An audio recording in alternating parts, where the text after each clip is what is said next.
Otita, Claudia, mi querido Diego, si le preguntamos al que sabe de este tema.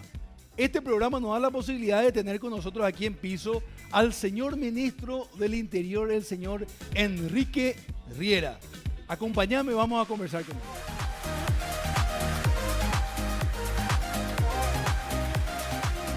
Señor ministro, Hola, Salim. muy buen día, ¿cómo le va? Gracias, de primera. Bien, bien. Gracias por la invitación. Para nosotros es un privilegio que usted está acá con nosotros. Usted habrá escuchado ya la charla, cómo está, bien candente. Queremos escucharle. Fogosa e intensa charla y dijeron grandes verdades. Rescato algunos, ¿verdad? Tenemos policías y militares preparados en Colombia, en Estados Unidos. Saben lo que tienen que hacer. Digamos que las cosas cambiaron. En Paraguay durante muchísimos años el negocio era tráfico de drogas, concretamente marihuana, por la frontera seca del Brasil hacia San Paulo. Debo decirlo, pero como un dato histórico nada más, bajamos la guardia como Estado muchos años, debilitamos las Fuerzas Armadas, debilitamos la policía presupuestariamente, emocionalmente, autoestima. Nadie de la clase política, me incluyo quizás, defendió la necesidad de tener Fuerzas Armadas y policías. Y con eso, sin darnos cuenta, le pegamos en el tiro de flotación al Estado. Un Estado que no te da seguridad no sirve. Si no hay seguridad, no hay inversión. Si no hay inversión, no hay desarrollo. Es casi una ecuación clave. Y cuando quisimos darnos cuenta, o sea, en honor a la verdad, yo no tenía pensado estar acá. Yo soy senador reelecto. Mi plan era más simple, ¿verdad? Irme todos los jueves con fuero a pelearme ahí con Katia, con Celeste, con mis amigos, como lo hice en los 5 periodos, los 5 años anteriores, y con fuero, sin horario y sin jefe, ¿verdad? Pero mi vida cambió del día a la noche cuando el presidente me pidió hacerme cargo del área de seguridad en su amplio sentido, por estas razones que te estoy diciendo. Y una vez adentro me di cuenta que teníamos patrulleras 200.000 kilómetros, que había 50.000 guaraníes por día de combustible, son 4 litros que íbamos a patrullar, que teníamos 12.000 efectivos en tierra, mientras 12.000 descansan, y cuando uno revisa los números internacionales, es un cuarto lo que las Naciones Unidas recomienda para un país como Paraguay. Nosotros estamos a 25% de lo recomendado. Bueno, para un país como Paraguay, más grande que Alemania, engaña por el mapa, vemos siempre Claro. Brasil y Argentina, pues somos más grandes que Alemania, En dimensión geográfica. pero a la vez tenemos solo 6 millones de habitantes y las regiones son muy diferentes. El Chaco está prácticamente con 3 o 4% de densidad poblacional, las distancias son grandes, las fronteras secas son largas, la hidrovía fue descuidada y ante ese relajo, en mi opinión, y muchos años de abandono, se nos instaló el PCC y el Comando Vermelho, que no son nuestros, porque por lo menos se llamaban en guaraní, son rapay. Foráneo. Foráneos, vinieron de allá como quien busca un lugar donde invertir y vamos a ponernos en Paraguay, total, ahí todo el mundo o se vende o son débiles, en cualquiera de los casos. Pasaron delante de las narices de la autoridad en un periodo de 10 meses 60 toneladas de cocaína. Empezaron los sicariatos, Yaumina y otros más, medio sorprendidos porque parecía que nos estábamos mexicanizando, colombianizando. ¿Y por dónde vinieron? Y bueno, empezamos a revisar 1.500 pistas clandestinas en el Chaco, una sola ruta, un solo puente, acopiados en Central, cargados, contaminados nuestros productos estrella, la carne, la soja, la pintura, los órganos musicales, la madera, y no se descubrieron acá. Entonces, ¿qué pasó con todas esas autoridades de TABE, SENAVE, Marina, Policía, Ejército, Ministro, fiscales, Poder Judicial? Bueno, ahí nos encontramos que se había levantado el servicio de canes, que es muy efectivo, mucho más de lo que la gente cree, porque como les digo yo en serio y en broma, no se pueden sobornar. Los perros huelen droga y ladran, así funciona. Se levantó el servicio de canes, se levantó el control de los puertos privados y la hidrovía saca el 80% de nuestros productos. Pasó por todos los controles, incluyendo los argentinos, los uruguayos, claro, y se descubrió en Hamburgo, en Ámsterdam, en todo. Entonces, ¿qué está pasando? ¿Qué pasó, verdad? Bueno, mi lectura es que hubo una mezcla de irresponsabilidad política y complicidad. Porque si vos haces números, acordate que Paraguay no produce 1 gramo de coca. O Entonces la Netamente coca, tránsito. la coca, claro, se convirtió en un corredor de tránsito. Es como cuando vos tenés un negocio, qué sé yo, para vender televisores. El flete por acá es más barato. Y claro, ponían $1.000.000 y vendían un contenedor en 200, un negocio redondo. Y ministro, llama la atención y usted nos puede explicar, porque uno pensaría Colombia, estos países se van hacia el norte o hacia Europa. Fíjese que viene hacia abajo y de acá se va hacia arriba. En términos de flete, nomás lo que usted nos explicaba. Sí, en términos de flete. ¿Por qué sucede eso? Y sucede eso porque arriba es más caro porque caen más cargamentos, ¿verdad? Cuando las fuerzas operativas son más fuertes que las que eran en Paraguay, acordate que todavía estamos queriendo comprar los famosos radares, ¿verdad? Es una tragedia. ¿Cómo Todavía no comprar? tenemos eso. No, ahora ya estamos a punto de caramelo, como quien dice. Los escáneres, famosos escáneres, tardamos 5 años en comprar un escáner, no puede ser, ¿verdad?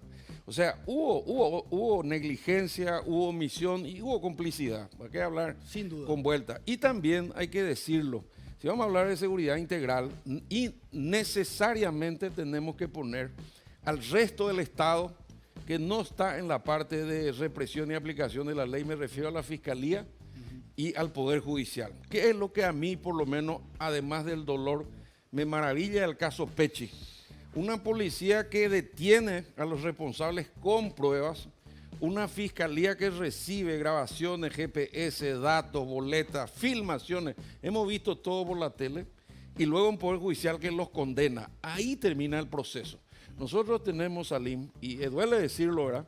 El 80% de lo que detiene la policía son reincidentes. Lo agarrás una vez, lo agarrás 2 veces, lo agarrás 3 veces y vos ves esa famosa foto con el cono, tipo sin camisa para que no esté armado, en zapatilla y dice robo agravado 2001, robo agravado 2002, abigeato 2003. Y la pregunta es, ¿cómo salió tantas veces? Es verdad. Exacto. Bueno, y la respuesta obvia es, primero, no, el sistema de reinserción no funciona. O sea, nadie le da trabajo a un tipo que estuvo preso. Como sociedad nos interpela.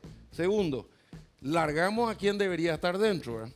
Tercero, nuestras cárceles también están colapsadas. Entonces, al final, como al ciudadano ya no le sirve la excusa, yo no estoy acusando a uno u otro. Lo que sí creo que es impostergable, a 8 meses de estar, sentarnos en una mesa, probablemente sin periodistas todavía, a confesarnos. Ustedes están colapsados, Claro. nosotros estamos colapsados. Los diferentes ministerios. Ministro, me gustaría invitar a la conversación a mi compañero de la mesa. Claro. Diego Martínez. Ministro, son muchos temas realmente que tenemos en la agenda, Sí. pero para ir pimponeando, ¿cuáles son las posibilidades reales de extradición desde Colombia a Paraguay de Rodrigo Granda y del clan Villalba de Argentina a Paraguay? Yo creo que muchas. En el caso de Colombia es un poco más complicado porque hay que decirlo, la situación política afecta a estas decisiones.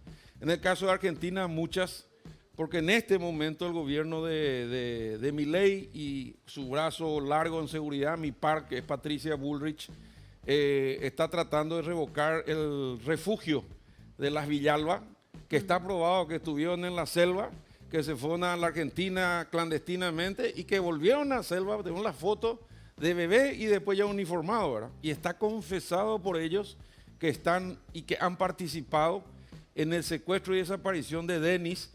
Entonces ellos saben dónde están. Por eso que Paraguay tiene un gran interés en traerlo, porque podemos encontrarlo a Villeta, a Urbieta, Sí. a Edelio y también obviamente a Oscar Denis, ¿verdad? Eso es muy importante, disculpe, buenos días, ministro, porque si bien Granda tuvo una participación en la capacitación y formación, ¿verdad?, del EPP y que por el caso de Cecilia Cubas estaban muy interesados en que llegue, en realidad hay un caso que es actual, o sea, que son los secuestrados actuales que podríamos tener información si es que Rodrigo Granda llega a Paraguay y podemos obtener información de él.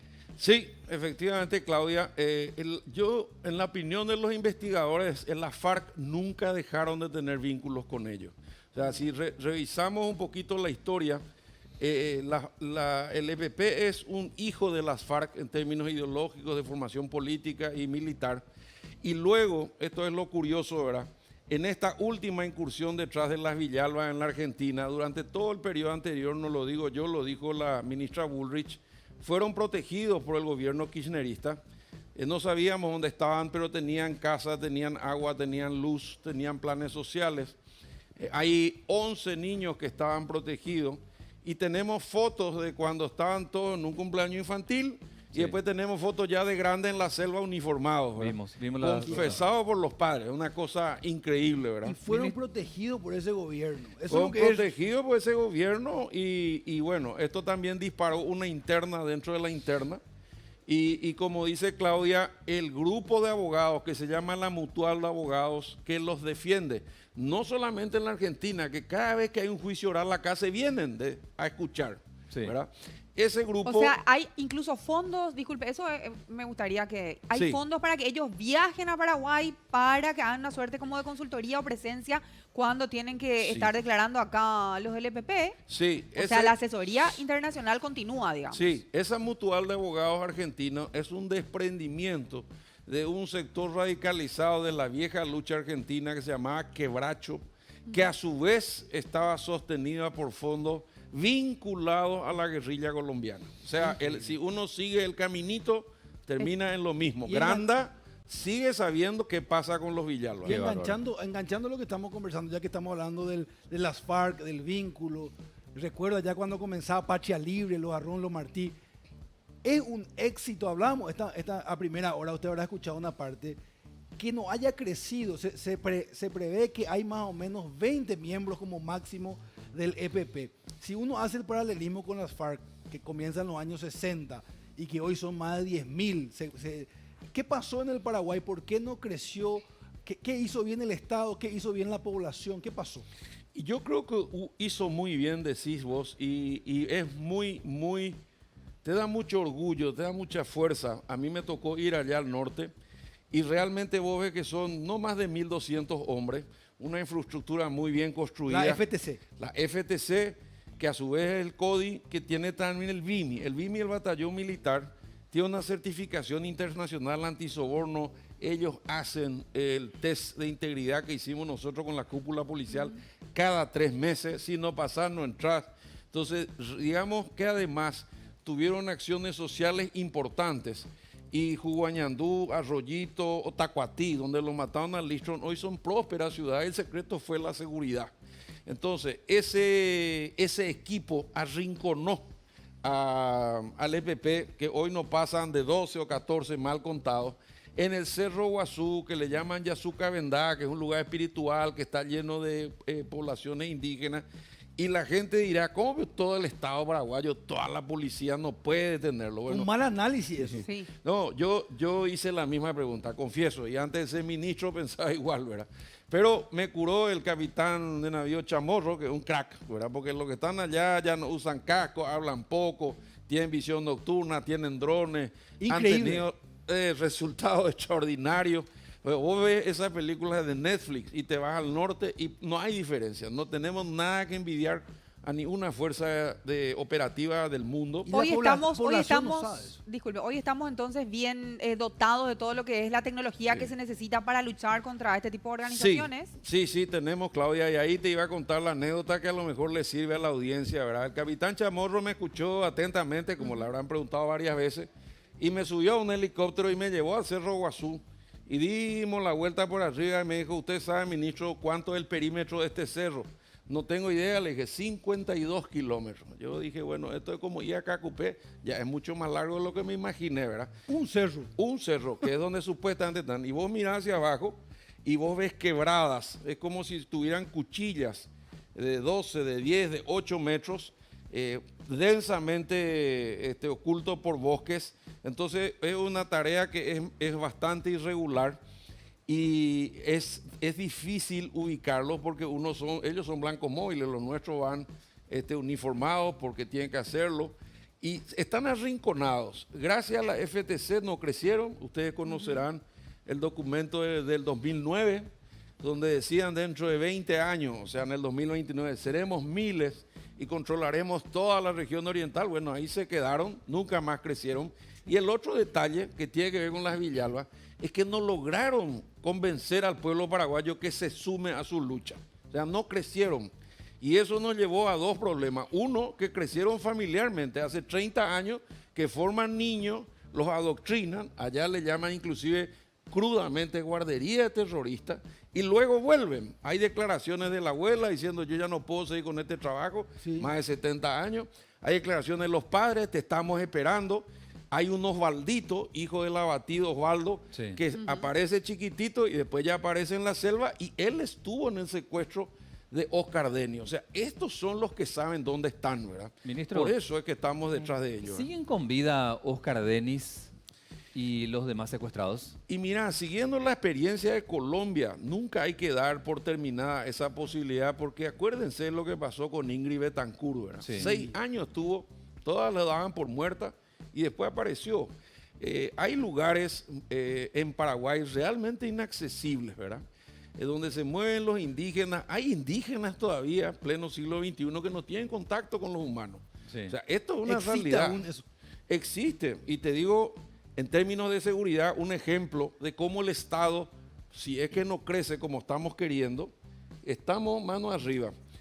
Con anécdota concreta, sábado a la noche, porque este trabajo no tiene descanso, ¿verdad? No hay horario de oficina. No. Por eso que hubo 9 ministros, 9 años, ¿verdad? Porque yo creo que el desgaste es feroz.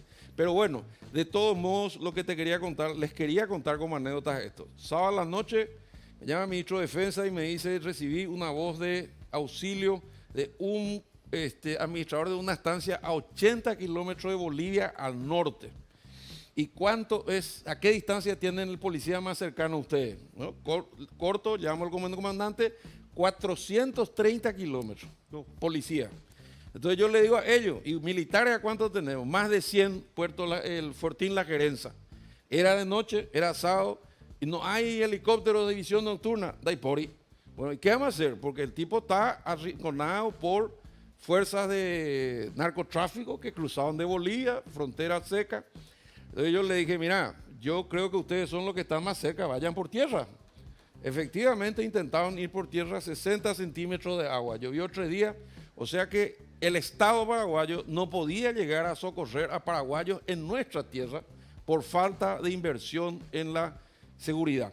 Finalmente, gracias a Dios, llegamos al día siguiente y lo que hubo fue un amedrentamiento, no murió nadie, pero esas son realidades que hay que contar, porque vos después pedís un avión o un helicóptero y la gente arma un escándalo, Claro. pero porque no están en sus zapatos. Nosotros tendríamos que tener todo el Estado paraguayo controlado. Hay que invertir en radar, hay que invertir en aviones, hay que tener cuaciclones, hay que tener más gente. El Paraguay cuesta, Salim, en términos numéricos, 45 mil millones de dólares creo que es el Producto Interno Bruto. Sí. El presupuesto general de gasto es 15 mil millones de dólares. ¿Cuánto es lo que cuesta armar la policía y el ejército para tener una fuerza combinada y llevar adelante el proyecto del presidente, que es poner una FTC en cada departamento? Usted Para tiene el reacciones número, rápidas. ministro. Ahí el número aproximado. Y nosotros estamos en este momento en un proceso de crecimiento acelerado como una guerra, ¿verdad? Vos sabés que en la guerra del Chaco, por ejemplo, te entrenaban 3 meses y te iba al Chaco, ¿verdad? Sí. Apenas manejar el fusil, ahora encerrado y pegarle unos tiros. Bueno, ahora estamos en el tema de pasar de 1.000 policías por año a 5.000. Y vos me dirás, ¿y cómo 1.000? Y yo pregunté también, porque todo esto uno va descubriendo cuando entra, por eso les agradezco el programa para que la gente entienda. Porque con 12.000 tipos vos no podés cuidar al Paraguay, 6 millones de habitantes, 400.000 kilómetros cuadrados y todos sus bienes. Imposible, es como nivel cuidar el regional, Banco Central con ondita, ¿verdad? ¿Tenemos a nivel regional algún dato que nos diga cuántos como diría, oficiales necesitamos, cuántos policías necesitamos Sí. por la población que nosotros tenemos para Sí, conocer sí. ese gap? Claudia, si entras a Google vas a encontrar la proporción del estándar internacional. Ajá. Deberíamos tener 100.000 policías, tenemos 24.000, ¿verdad? O sea, estamos muy por debajo. ¿Y Muy por por qué debajo. estamos por debajo? Y es increíble lo que te voy a contar, pero tienen que saber, el cupo era 1.000. Se presentan 7.000 entre hombres y mujeres para ser policía y el cupo era 1.000. Bueno, dije yo, crecimos 1.000 por año. No, me dice uno de ellos, se jubilan 800. Entonces, entran 1.000, salen 800, 200 entran 1.000, no. Entonces, tener un incremento 200 de se quedan por 200. año. No crecíamos nunca. Qué bárbaro. Ahora vamos a meter 5.000 por año y mientras dure Wow. el gobierno de Santiago Peña vamos a dejar el doble de lo que teníamos y espero que el próximo continúe, porque Claro, si no, necesitamos un pensamiento y estadista. todo el mundo Sí. te dice, y ustedes seguramente no vemos policía en la calle, anda Daiporio, para hacer los linces, dato no menor. El presidente quiso triplicar los linces para tratar de resolver el problema de seguridad en Capital y Central, que es un producto vendido, que la gente los quiere, que son los Power Rangers, que se van a los cumpleaños infantiles. Muy bien. 1.200 linces. ¿De dónde sacamos? Son policías. Vaciamos la comisaría y otra vez afecta el rendimiento. O sea, son los mismos. Este tema es tan apasionante. Jotita Bernabé. ¿Cómo le va, ministro? Bienvenido. Bien, Jotita, gracias. Un abrazo, ministro. En cuanto a lo presupuestario, porque todos estos planes me imagino que tienen una planificación de inversión. Con relación al gobierno anterior, ¿cómo está con el tema de la inversión en seguridad de este gobierno de Santiago Peña? Bueno, ahí después de todo lo que te estoy contando, se tomaron varias decisiones importantes. Una, el crecimiento en gente. O sea, si se vamos a sacar 800 jubilados, tienen que entrar 5.000 para que crezca. Bueno. Dos, el presupuesto complementario le llamamos nosotros y conseguimos 90 millones de dólares de Itaipú, 30, 30, 30 en 3 años sostenidos. Y ahí se van a comprar las 500 patrulleras, 10.000 chalecos, 5 millones de dólares en comunicaciones, drones, ¿cómo decir? Armas. Pensá que hoy, y el tercer paso importante es la ley de la policía, que le da beneficios sociales a la policía, porque también hay algo que se nos pasó, me incluyo. Cuando en el 92 se cambia la Constitución y las delegaciones de gobierno que antes manejaban la policía en el interior se convierten en gobernaciones, el gobernador juró y se fue y se metió en la oficina del delegado de gobierno. La pregunta es, ¿dónde se fue la policía? Nadie se dio cuenta, se reagruparon donde pudieron y se metieron en las comisarías locales. O sea, hoy, duele decirlo, pero hay que decirlo, no tenemos jefaturas departamentales de policía. Vos te vas a Paraguarí y preguntas, ¿dónde está la jefatura departamental? Donde tendría que estar el director y tendría que tener inteligencia, automotores, antinarcóticos, seguridad y prevención, y con su gabinete resolver los problemas de seguridad de Paraguarí, que por ejemplo son abigeato, que no es lo mismo que a lo mejor Ñembucú, que es robo de combustible. La descentralización entonces sería clave para este proceso, ministro. Y el diseño, Claudia, de políticas criminales de represión y prevención del delito de acuerdo a la realidad regional de cada uno, ¿verdad? Y en algunos casos. Sí, un tema que usted menciona que para mí no es menor es la cantidad de gente que se postula, ¿verdad? Sí. Yo veo que históricamente hay dos rubros, ¿verdad? Donde o sos docente o sos policía. Hay zonas del país donde como que la única opción que tienen es hacerlo. Entonces de repente no tenemos gente comprometida, sino que es gente que tuvo que optar por esa carrera porque no tenía otra opción. Entonces, ¿cómo hacemos para atraer y que sea interesante que se forme un uniformado y que quede y que además sea algo que quiera hacer, ministro? Muy buena pregunta. La verdad es que conociendo por dentro ya más de cerca, lo que sucede es que los padres rompen el chanchito para formar sus hijos un año para rendir el examen, para ingresar a la policía, y son 7.000 y lo que hacemos es elegir 5.000 o 5.000 mejores, ¿verdad? Que tienen que a su vez pasar por un test físico, un test psicotécnico y un test que es emocional, creo, una cosa así. Sí, psicológico, sí. Psicológico, sí, señora. Y además de eso, el problema es que la ICEPOL, Instituto Superior de Policía, y la COLEPOL no tenían capacidad. Entonces ahí tuvimos que abrir las viejas escuelas de policía con apoyo de las gobernaciones para poder capacitar 5.000 por año.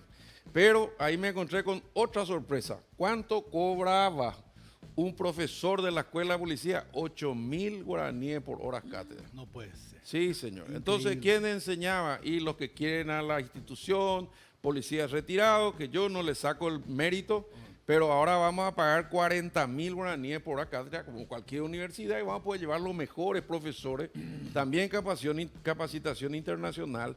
Entonces, vos te das cuenta que lo que se está haciendo es una especie de reconstrucción de la policía, en gente, en plata, en ley, y esperemos que con esto podamos enfrentar mejor, porque el ejército también está revisando su concepto de defensa nacional, porque antes siempre y únicamente la amenaza era externa, que sigue existiendo, no se engañen, que en Bolivia firmó un convenio militar con Irán. Sí. O sea, acá Sí, tenemos drones y unos cuantos muchachos complicados al norte, ¿verdad? Pero dejando de lado eso, la verdad es que el crimen organizado no respeta fronteras, está adentro y está afuera, y afecta las legítimas autoridades constituidas y están atentando contra la democracia. Entonces, hay un trabajo combinado que nos produjo buenos resultados en Veneracio, en Ignis, en Dacobo, en estas últimas expulsiones de los 25. Eso cuando la policía y el ejército actúan juntos, señores, somos invencibles. Y yo creo firmemente que el Estado tiene que usar toda su capacidad, fuerza de fuego y de potencia para enfrentar a estos tipos. Claro. En el asalto de Natalia ustedes habrán visto la diferencia.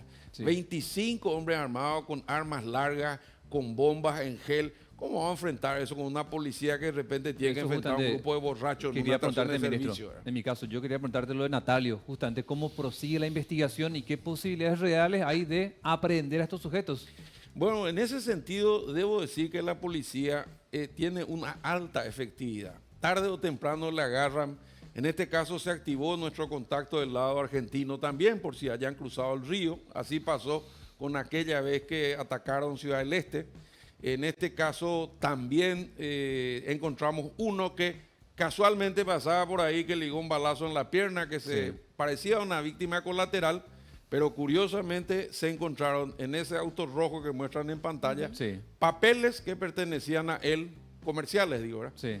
O sea que estaba vinculado o era campana. Qué O bárbaro. lo que dice la policía, y creo que algo de razón tiene, encontraron un bidón de nafta en su auto Sí. y probablemente no llegó a tiempo para quemar todos los vehículos como tradicionalmente Ministro, hacen. ¿no hay que ¿verdad? reforzar el Banco Nacional de Fomento?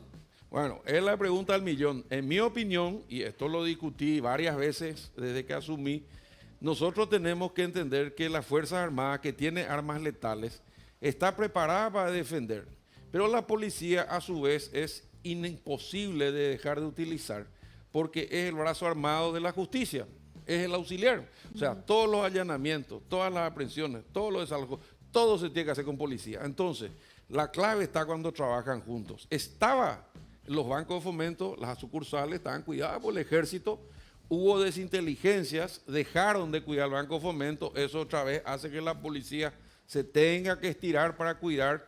Pero fíjate vos que el propio presidente de la República está cuidado por el regimiento escolta presidencial, cual. que son militares.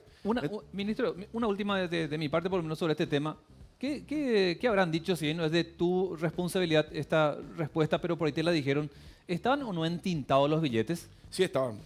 Estaban entintados y cuando pusieron la bomba completaron. Yo por lo menos tengo fotos de billetes entintados. Yo creo que eso le va a generar una dificultad. Y te digo algo que puede sonar medio extraño, es una primicia. Hay un nuevo modelo que cuando vos querés robar, te cortan los billetes en dos con una especie de guillotina muy mira. filosa. Aseguramos ya ahí. Y asegurás ahí porque no hay forma de usar la mitad de un billete, ¿verdad? Eso está a consideración del Banco Central y se está usando en otros países con mucho éxito, ¿verdad? Entonces vos querés robar algo y te cortan los billetes, terminó, se sacan de circulación y se reemplazan, ¿verdad? No hay forma ni limpiar, ni cambiar en el cajero, no hay forma, ¿verdad? Y me enteré y estoy tratando de hacer gestiones porque eso desalienta los robos de caudales, ¿verdad? Claudia Progreso. Ministro, no quería dejar de preguntarle, porque sé que su tiempo es valioso, ¿cómo va el proyecto de las tobilleras y en cuánto tiempo nosotros estaríamos ya viendo esto y su implementación en este plan piloto? Buena pregunta, Claudia. Este es otra muestra de la desidia de la clase política paraguaya, incluyéndome, en el sentido de que esta ley tiene 6 años. ¿Y qué pasó 6 años? Y nadie se animó a tomar todo por las astas, porque obviamente es peligroso imponer la ley que no llega a tiempo, ¿verdad? Y la ley está hecha casi para no cumplir. Hay 4 instituciones a cargo: Ministerio de Justicia, Fiscalía, Corte y Ministerio del Interior. Yo provoqué reuniones desde que llegué y finalmente el único que puede responder una vez más es la policía. No puede mandar guardia cárceles, ni fiscales, ni jueces cuando hay una situación de violencia extrema. Solo la policía puede decirle al imbécil, quédese en su lugar y salga de la casa, ¿verdad? Entonces, la tobillera se va a licitar esta semana. Ya tienen el ok de la Dirección de Contrataciones, de la Senatic. Estamos tratando de hacer incluyente, pero tiene que ser algo serio, probado no sé, en San Pablo, en Santiago, en Buenos Aires, que funcione. Y eso nos va a obligar a nosotros, Claudia, a tener un 911I priorizado, donde van a estar linces preparados, y la idea es arrancar con 100 tobilleras, 20 por mes, para probar, porque nunca se usó en Paraguay, pero una vez que se hace el perímetro digital, vos o cualquiera que haya sido agredida sabe 24/7 dónde está este idiota, y ese es el que cuando cruza se despiertan las alarmas y se producen dos despachos, como ellos le llaman. Uno es para separar a la mujer, a los hijos, y el otro es para detener al que violó el perímetro y pierde su privilegio. Ministro, y hablando sobre este perímetro, ¿verdad? ¿Esto estaría solamente orientado a personas que van a gozar de arresto domiciliario o yo si tengo una medida de restricción de acercamiento, pero a lo mejor no tengo arresto domiciliario, contaría también? ¿Y cómo se delimita entonces ese perímetro? La decisión de quién va a usar la tobillera está en manos de jueces y fiscales.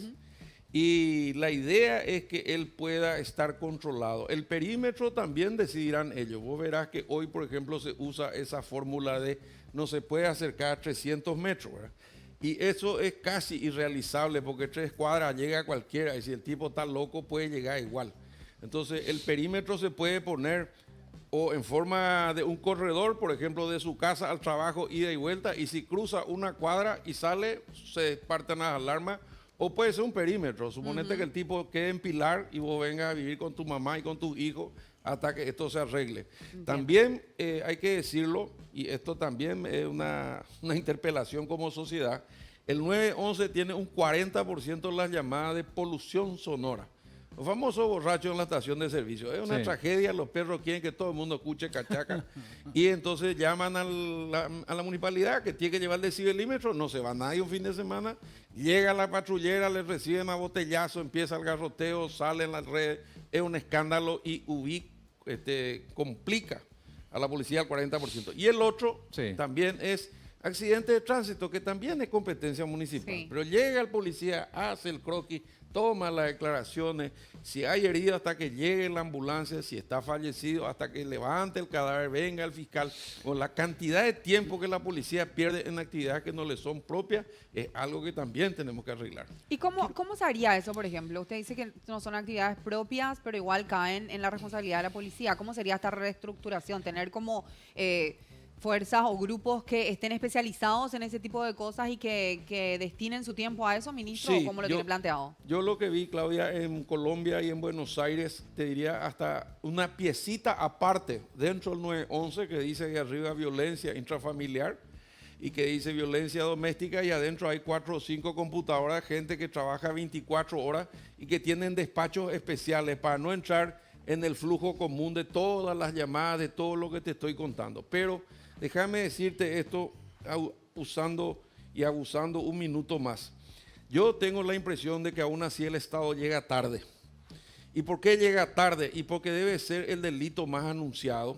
Pero nadie reacciona. Nuestra sociedad no está preparada para que cuando escuche un grito o cuando sepa que el tío le maltrata a la tía, no se quiere meter porque es una cuestión de pareja, etcétera, etcétera. Entonces estamos diseñando un decálogo que fue elaborada por una académica que estudió los 286 feminicidios en Paraguay. No estamos hablando de un caso argentino ni un enlatado de ninguna consultora.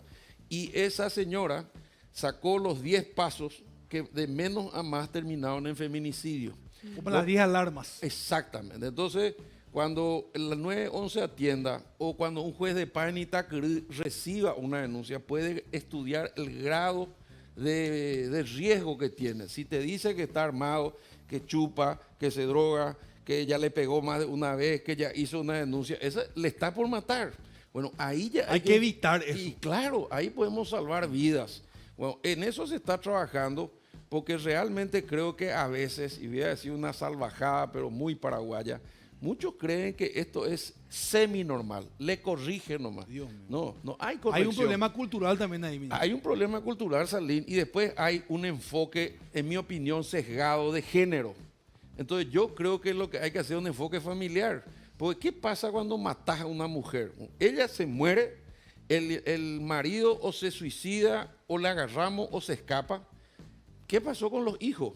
La familia queda La familia, totalmente exactamente. La familia rumbo, es la que digamos. se hunde. Ministro. Las cifras del año pasado son dolorosas. 45 feminicidios, 80 huérfanos. Terrible. ¿Dónde están esos niños? ¿Verdad? Entonces, si Claro. enfocamos familiarmente y la idea es salvar familia, entonces el vecino, el amigo, el pariente, compañero de fútbol, camarada de Cimefor, va a decir, hermano, vos no estás bien, andá a un psicólogo. Claro. O si no te entendés con tu mujer, separate, pero no vaya a entrar en la locura de golpear a todo el mundo porque no podés soportar tu ira, tus celos o tus cuernos, ¿verdad? Y entender que no es propiedad de él, ¿verdad? Claro. Esa Sin dama, duda ¿verdad? alguna. Claro, Diego Martínez. como Ministro, sociedad. Ministro, qué importante que es eso que estás dando como sugerencia. Y ahí va a ser importante también la labor de esta tobillera, el trabajo de la policía, etcétera. Quiero salirme de este tema y preguntarte, fuiste intendente de Asunción, estuviste en el Consejo de la Magistratura, senador de la Nación, ministro de Educación, pero llegaste a esta etapa de tu vida política como ministro del Interior. Sé que sos un hombre de cintura política de años, pero en tus venas hay cierto temor en este enfrentamiento tan fuerte con las cárceles, este tráfico de armas, el EPP, si bien nos vincula con los militares también, pero El crimen organizado. uno dice, no hay macho que aguante a veces cuando se trata de algunas cuestiones en la vida. Con toda esa cintura política que te cité, ¿hay algo de miedo o no, ministro? Sí hay.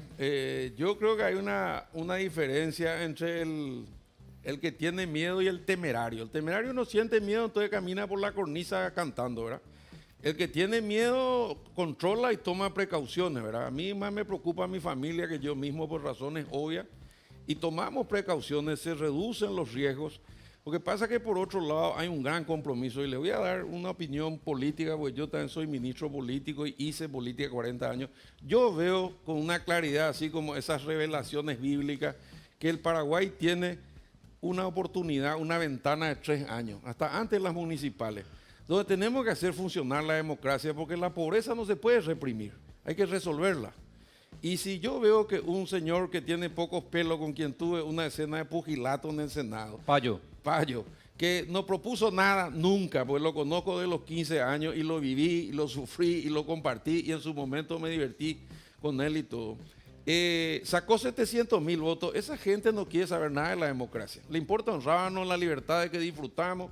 No quiere saber los intendentes, los diputados, los senadores, el presidente. Ellos quieren subir a todo en la plaza y fusilar a los perros. Cierto. Bueno, esto pasó en Chile, pasó en la Argentina, pasó en Colombia, pasó en Venezuela y nos puede pasar. Entonces, ¿cuál es mi temor? Que por un lado podamos tener un país más seguro, para que haya más inversiones, para que se desarrolle, para que llegue a todos, porque estoy convencido que en Paraguay es un país bendecido donde puede llegar a todos, si hacemos las cosas bien. Y los números me dan la razón. O sea, vos pensás que el Paraguay produce alimentos para 100 millones de personas en el mundo. ¿Cómo es que tenemos 2 millones que nos comen 3 veces al día? Entonces, si arreglamos eso en esta ventanita, zafamos. Ministro, No es un interesante. problema del gobierno de Peña nomás. En mi Ojalá. opinión, es un problema de la democracia. Quiero Tenemos que preguntarte, arreglar esto. Ministro, ¿por qué no se le atrapa a Dalia López, desaparecida ya durante el gobierno de Mario Abdo Benítez? Y mira, yo no me queda más otra cosa que decir de que tiene que tener o connivencia o protección, o política o de la propia policía, ¿verdad? Porque no es fácil en Paraguay, porque no es grande, en términos de si alguien nos ayuda. Voluntad de mi parte y de toda la policía que está a mi cargo, hay. ¿Ella está en Paraguay, entonces, cree No usted? tengo idea, pero yo te voy a dar un caso concreto. Hubo un golpeador en Coronel Oviedo a una señora que se llamaba Giovanna Fock hace poco y se decía que tenía protección política y se le persiguió, se allanó una perrera que tenía, se allanó una veterinaria, se allanaron la casa del papá, de la mamá, de la abuela, de la tía, de su novia. No había forma de encontrarle. Hasta que alguien nos dio un parte, subimos un dron y le vimos adentro. Rodeamos la casa y cayó. Y en este momento hay un violador serial en Coronel Oviedo también y estamos buscando la forma de atraparlo, pero necesitamos que la gente nos ayude, ¿verdad? Sí. Porque es difícil que esta señora se esconda sola, ¿verdad? Es Alguien verdad. le tiene que cuidar. Información privilegiada, sin duda alguna. Otro tema, ministro, se continúa con la idea, si bien no es de la policía, pero alguna vez lo tocaste, servicio militar obligatorio como para poder colaborar con un sector de la población en su formación. Sí, yo por lo menos, no puedo ser objetivo, yo pasé por el servicio militar, hice en el 76, estuve pelado el RI 14 a las 5 de la mañana, me sirvió para conocer un montón de gente, amigos hasta hoy, pero además de eso para probarme a mí mismo, ¿verdad? Porque todos nosotros nos resistimos por nuestra libertad a ser sometidos en alguna medida a rigor y a disciplina.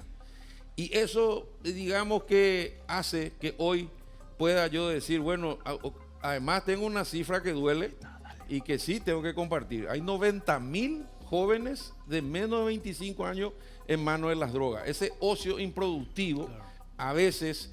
pero eso obviamente no se va a resolver con el problema militar, como alguna vez me dijeron, ¿verdad? Sí, Eso que es es importante que menciones falta de eso, oportunidades, porque cuando ¿verdad? salió lo del servicio militar obligatorio, uno de los primeros cuestionamientos, ministro, era eso, que eso no iba a ser una No. solución, porque hay un tema que es más de fondo, un tema de hay pobreza, hay una cuestión social, ¿verdad? Entonces, quizás el servicio Sí, militar sí. obligatorio no es la solución No, a no, eso. no es, Podría a lo Claudia. mejor ayudar a ciertos jóvenes, como también hay muchos otros programas más vinculados a deportes o desarrollo de, no sé, de habilidades o civiles, ¿verdad? Que a lo mejor podrían ser más Sí. productivas. Bueno, Sí. ahí vamos. Recuerden ustedes que lo que estamos discutiendo está en la Constitución. El servicio militar ya es obligatorio. Sí. Y la alternativa para los que no quieran las armas, por razones de principio, es el servicio militar sustitutivo. O sea, algo vos tenés que hacer por tu país cuando llega a esa edad. O te vas a cuidar a un hogar de ancianos o te va a correr El ocio es el enemigo. el ocio. Ahí pero, está. Pero además lo que dice Claudia es cierto. Salud, trabajo, educación, becas, deporte.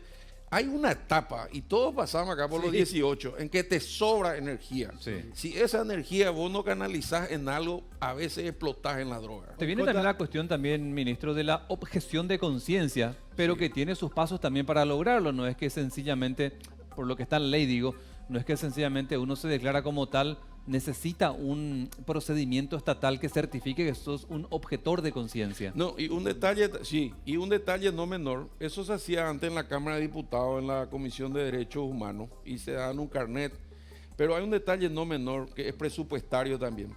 El servicio militar, al igual que SNBP, te capacita en oficios, ¿verdad? Vos mal o bien salís siendo o electricista, o carpintero, o mecánico, y eso mal o bien te ayuda un poco a salir, pues te da un poco de disciplina, te da un poco de rigor, te da amistades, te prueba, te desmamanta, tiene un montón de componentes. Yo le veo más ventaja que problema, y no es militarizar la sociedad, sino darle otra alternativa. Uno que hagan servicio militar, otro que hagan servicio civil sustitutivo, otro que vayan al SNPP, otro que sean músicos, otro que sea, pero que hagan algo, ¿verdad? Porque tenemos un bono demográfico. O sea, estos chicos no le podemos poner en el software algo útil para sí mismo y la sociedad. Es una generación perdida. Exactamente. Y hay cosas que no son tan populares, hay cosas que hay que hacerlas aunque no sean populares. Señor ministro, hemos tenido una charla súper intensa. Gracias. Aprovechando este panel periodístico, su facilidad de palabra, que es un lujo también para conversar. No, analizamos lo que es el EPP, analizamos lo que es el narcotráfico, el crimen organizado, lo que es la seguridad urbana de alguna manera. Hemos analizado muchas cosas y la importancia que tiene como papel principal del Estado la seguridad. Partiendo de todo esto, usted formó parte de los 3 poderes del Estado en su Sí. trayectoria. Me imagino que hay cosas que hay que apagar incendios urgentes. Reflexionaba mientras le miraba hablando. Hay cosas que la ciudadanía presiona. Ocurre un crimen allá en la gerencia y es culpa del ministro. Es dificilísimo esto, es responsabilidad. Sí. Ahora, ¿cómo se hacen los cambios estadistas más profundos? Ahí yo creo que lo que usted está proponiendo es la reforma de la ley. ¿Cómo se hace para que suceda lo que sucedió con el Ministerio de Economía, antes Hacienda? ¿Cómo se puede hacer con su conocimiento ese cambio? Bueno, ahí necesitamos voluntad política de todos los poderes del Estado y también de la sociedad, ¿verdad? Por eso esta nueva ley que estamos proponiendo, por ejemplo, obliga a que todos los que tengan que ser comisarios generales para arriba tengan que pasar por el polígrafo, el test de integridad. Ahora ya están, lo hicimos por voluntad política, pero no era obligatorio. Esta ley, por ejemplo, establece beneficios sociales que los policías no tienen. Un dato no menor, cuando uno manda a un policía a Corpus Christi, el tipo se va solo. ¿Dónde quedan su señora y sus hijos? No puede llevar, ¿dónde le va a meter? En una comisaría. Y ahí, aunque se enojen conmigo algunos amigos militares que tengo, los cuarteles siempre tuvieron esa posibilidad, los policías no. Entonces hay un pago de desarraigo. Las becas para los chicos, o sea, vos policía, elegís la carrera, como decía Claudia, porque a lo mejor es pocas opciones tener en la vida, pero ya tenés que saber que tu vida, si te portás dentro del marco de la ley, está asegurada. Como cuando elegí una carrera de médico, de abogado. Acá no. Entonces la posibilidad de corrupción también aminora. Totalmente. Asuntos internos también va a ser fuerte. Oye, está en un cuadradito chiquitito abajo en el organigrama. esto va a depender del presidente y el Ministerio del Interior va a meter la mano para que haya control civil. Asuntos internos, disculpe, como quienes auditan la gestión de los uniformados, dice usted. Así es, ¿sí? señora. Es decir, que cuando tengas una denuncia, el policía es apartado de su cargo, tiene derecho a defenderse, pero tiene la posibilidad de intervenir el ministerio y la policía, que es una lucha eterna, pero que con esta ley se puede dar, ¿verdad? Qué rica conversación. Señor ministro, para cerrar, su balance en términos de seguridad y las proyecciones. Bueno, el balance es descubrir que esta policía viene rengueando hace rato, que no puede llegar a tiempo con camionetas de 250.000 kilómetros y que necesita inversión. Y yo cuando le digo a los amigos, tenemos un estado casi fallido en términos exagerados, porque pagamos los impuestos pero tenemos guardia privada, pagamos la salud pero tenemos seguro privado. Entonces, ¿qué es lo que estamos haciendo, verdad? No estamos teniendo, pagamos los impuestos pero les mandamos a los chicos a un colegio privado. El día que los ministros mandemos nuestros hijos al colegio público como un estado desarrollado, estaremos cubriendo y nuestros índices de seguridad van a bajar. Te doy un dato, el 80% de los detenidos por la policía son reincidentes. El 80% de los delitos de capital y central que vemos todos los días por la tele, que es real, no es solo una percepción, es real, ¿verdad? Son adictos. Entonces quiere decir que si bajamos el consumo, va a bajar también la delincuencia. Pero hoy tenemos 90.000 jóvenes en manos de las drogas y por eso antes se llevaban a los drogadictos a la comisaría, se rompía la cabeza contra las rejas porque quería seguir consumiendo, la policía le largaba, volvíamos a las andadas. Gracias a Dios, con el programa Sumar, lo que hace la policía es llevarle a un centro de salud para que la atienda un especialista. Pero espero que no te caiga de espalda, hay solo 150 psiquiatras en todo el Paraguay. Entonces la pregunta es, ni eso no previmos. ¿Cómo no tenemos especialistas en salud mental? Que después de la pandemia quedamos toditos medio... Entonces yo creo que todo esto nos obliga a pensar como sociedad. El futuro es promisorio. Nosotros, si todo sale bien, dejaremos el doble de la policía, mucho mejor equipada, chaleco, arma, camioneta, equipo de comunicación.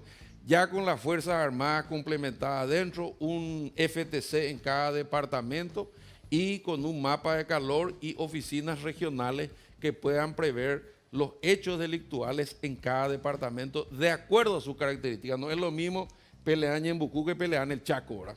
Claramente. Señor ministro, un privilegio. Gracias. Gracias a por ustedes estar por acá. la invitación, un gusto realmente. Muy, muy rica la charla.